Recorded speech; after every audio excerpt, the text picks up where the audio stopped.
Yo, halo guys, kembali lagi bersama saya Max. Masih membahas animasi China terbaik sepanjang masa, apalagi kalau bukan BTTH. Yang mana di episode sebelumnya, Krilin menjaga Xiaoyan dan Xian berlatih tertutup. Namun Krilin harus pergi karena ada panggilan darurat dari klannya. Tepat pada waktu itu, Xiaoyan berhasil tembus ke ranah Kaisar Tempur. Namun siapa sangka dalam waktu 5 bulan, aliansi Yan dan kerajaan Jia merusak parah akibat diserang 3 sekte. Nah, penasaran dengan kisahnya? Let's go, kita masuk ke alurnya.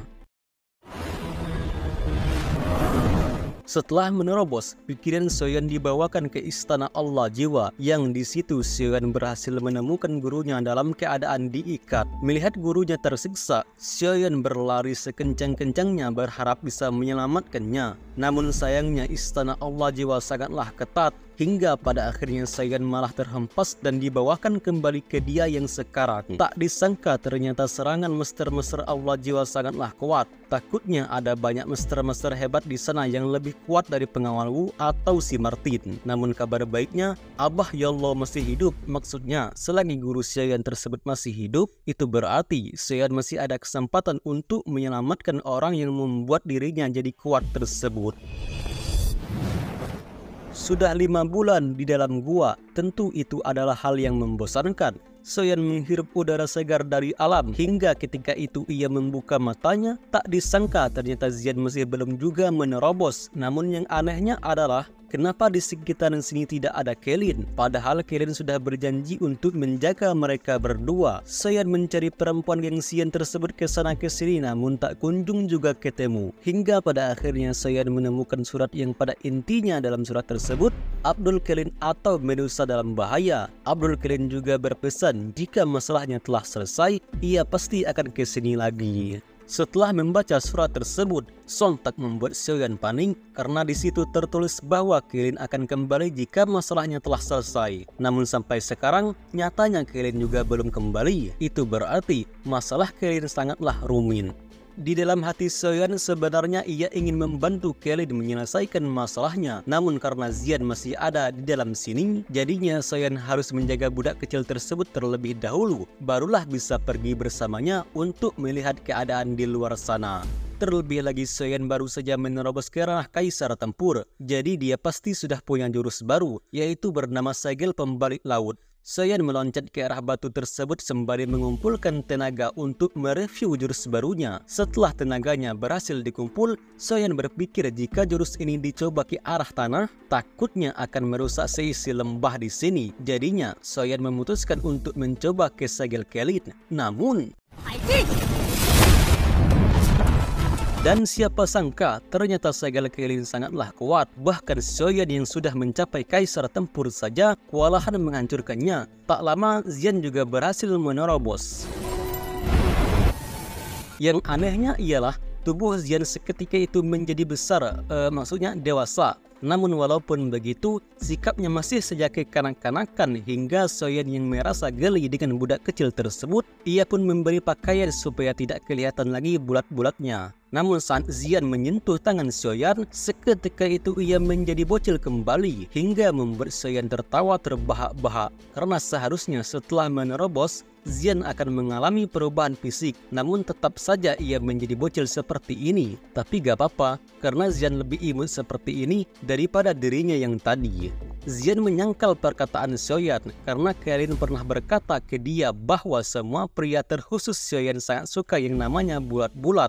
Hingga Xiaoyan yang mendengar perkataan tersebut, ia pun tersipu malu-malu. Xiaoyan pun mengalihkan percakapan dengan mengajak Xian keluar dari lembah ini. Ia menyuruh budak kecil tersebut supaya mundur dulu. Sementara itu, dia akan menghancurkan segel tersebut.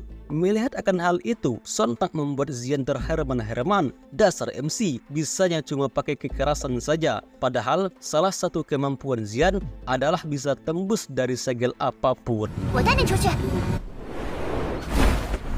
Baru saja menghirup udara segar, Xiaoyan tiba-tiba merasa ada yang aneh dengan tempat ini. karena sepanjang perjalanan tidak ada hewan sedikit pun. Begitupun dengan Xian, ia merasa bahwa aroma udara di sini sangatlah aneh. Soyan yang merasa udara aneh ini adalah racun, ia mengira bahwa ini adalah perbuatan dokter peri kecil. Namun yang anehnya ialah racunnya sangatlah berbeda dengan racun yang dimiliki dokter peri kecil. Dan untuk memastikan siapa penyebab dari perbuatan ini, mereka berdua pun melanjutkan perjalanan. Sementara di kota Kinsan, terlihat ada banyak orang-orang yang keracunan akibat perbuatan orang ini. Orang ini menyebar racunnya ke mana-mana hingga membuat penduduk di sini hampir mati. Biar lebih mudah saya menjelasnya, maka saya akan panggil dia dengan sebutan Aldi ya. Nah, si Aldi mengancam penduduk kota ini supaya membuka gerbang kota. Kalau tidak, maka Aldi akan tidak segan-segan membunuh orang di sini satu persatu. Si Aldi juga berjanji jika gerbang kota Kinsan sudah dibuka, maka ia akan tidak menyebarkan racunnya lagi. Namun jelas saja Kakang tidak akan percaya dengan perkataan penjahat seperti Aldi. Ia yakin orang seperti Aldi tidak akan menepati janjinya. Namun di sisi lain, Ketua He menegaskan bahwa memang benar orang seperti Aldi tidak mudah dipercaya. Tapi kalau tidak mencoba, kita tidak akan pernah tahu. Hingga singkat cerita, Ketua He menyuruh anak buahnya untuk membuka gerbang. Namun, dan ya, Aldi tidak menepati janjinya. Malahan ia makin menyebarkan racunnya ke mana-mana hingga membuat orang di sini hampir mati. Tak tega bawahannya diperlakukan tidak baik, Ketua He memutuskan untuk baku hantam saja. Walaupun kekuatannya masih kurang, namun demi melindungi rakyatnya, maka ia tak masalah jika hari ini ia akan mati secara terhormat.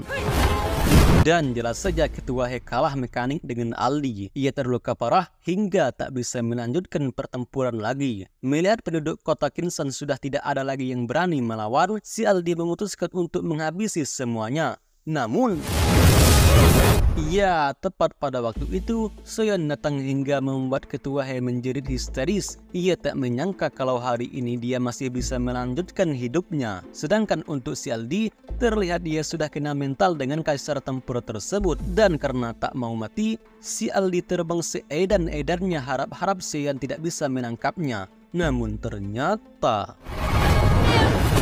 setelah membunuh si Aldi, Soyan memberikan obat penawar racun kepada Ketua He. Soyan juga bertanya terhadap Kakang apa yang sebenarnya terjadi. Karena selama 5 bulan ini, Soyan sedang berlatih secara tertutup. Jadi jelas saja Soyan tidak tahu menahu tentang info-info terbaru dari kerajaan Jema. Mendengar pertanyaan tersebut, Kakang dan budak kecil ini menjelaskan bahwa sekte racun menyerang negara ini hingga terjadi perang. Bahkan yang lebih buruk ialah kerajaan Jema berhasil dijungkir balikkan oleh sekte racun, sekte Jinyan, dan lembah mulat. Kabarnya ketiga sekte tersebut sudah mendekati gerbang Gunung Hitam untuk dihancurkan. Mendengar penjelasan tersebut, Soyan bergegas OTW ke gerbang Gunung Hitam. Takutnya terjadi apa-apa dengan rekannya di sana.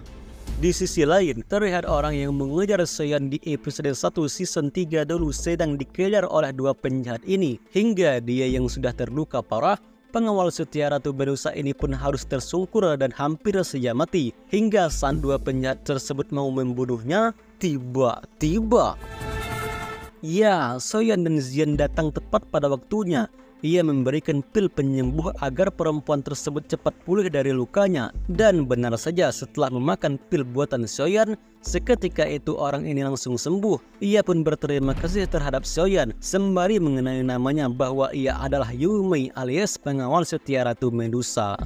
Melihat ada pemuda gagah berani mau merusak rencananya, kedua orang ini langsung membuat formasi harap-harap Soyan kena mental. Namun dengan kekuatan Soyan yang sekarang, jelas saja jurus lemah tersebut tidak ada apa-apanya. Hingga dua orang ini yang melihat Soyan berada di ranah kaisar tempur, mereka memutuskan untuk kabur saja. Namun, melihat kehebatan Soyan, Yumei bertanya siapa nama pemuda kaisar tempur tersebut. Soyan membalikkan badannya sembari menjelaskan bahwa ia adalah orang yang dikejar Yumei di episode 1 season 3 dulu. Sebenarnya saya sudah pernah merangkumnya, jadi jika kalian mau nonton silahkan, tapi kalau gak mau ya juga gak masalah.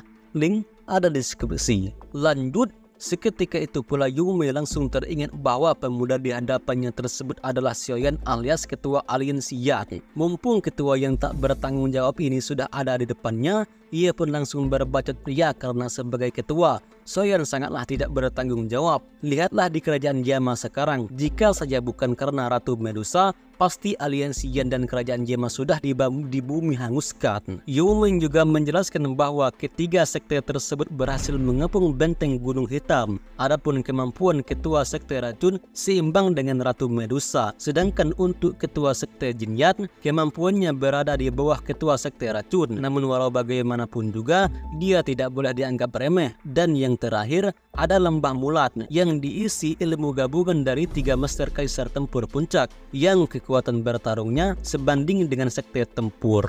Nah, makanya Medusa bertarung berkali-kali dengan ketua sekte racun itu. Tak jarang terkadang Medusa juga terluka, namun ia tidak sempat menyembuhkan lukanya dikarenakan ada gesakan dari sekte Jin Yan dan Lembah Mulat. Mendengar penjelasan Yumei, sontak membuat Xian panik. Ia tak menyangka kalau Medusa terluka dalam pertempuran. Untuk itu, dia segera mengajak Soyeon membantu Medusa.